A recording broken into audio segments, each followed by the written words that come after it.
pa lang, ang dami ng politikong nagpaparamdam online. Utos ng COMELEC para sa 2025 elections, irehistro sa kanila ang mga social media account at online platform para sa kampanya, pati paggamit ng Artificial Intelligence o AI. Nakatutok si Sandra Aguinaldo.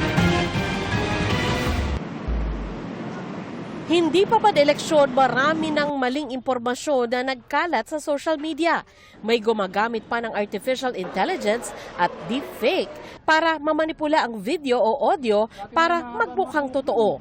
Inaasahang titindi pa yan kapag papalapit na ang halalan. Kaya ang COMELEC naglabas ng guidelines para sa darating na eleksyon. Sa Resolution number 11064, nakasaad na kailangang irehistro sa COMELEC Education and Information Department ang lahat ng official social media account, page, website, podcast, vlog at iba pang internet-based campaign platform ng mga kandidato at partido na lalahok sa eleksyon. Saklaw din ito ang iba pang tao na gagamit ng social media para ikampanya ang pagkapanalo o pagkatalo ng isang kandidato.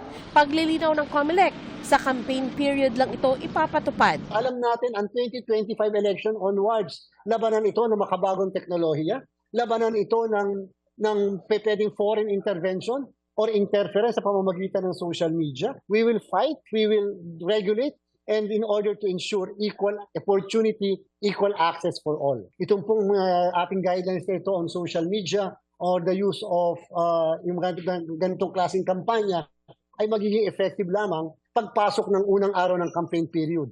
Kapag nag-file sila ng kandidatura, hindi pa po sila kandidato and therefore hindi pa po papasok ang regulation na ito.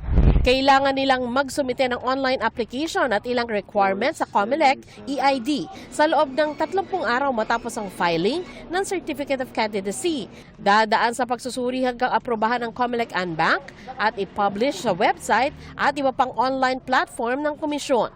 Batid ng COMELEC na sa bago nilang guidelines, merong mga ngambang baka malabag ang kanilang freedom of expression. We are fully aware and conscious ng ating constitutional right. Highest po yun, consideration sa mga ganitong klaseng regulation. Ang freedom of expression at freedom of speech, number one yun. We are fully aware of that.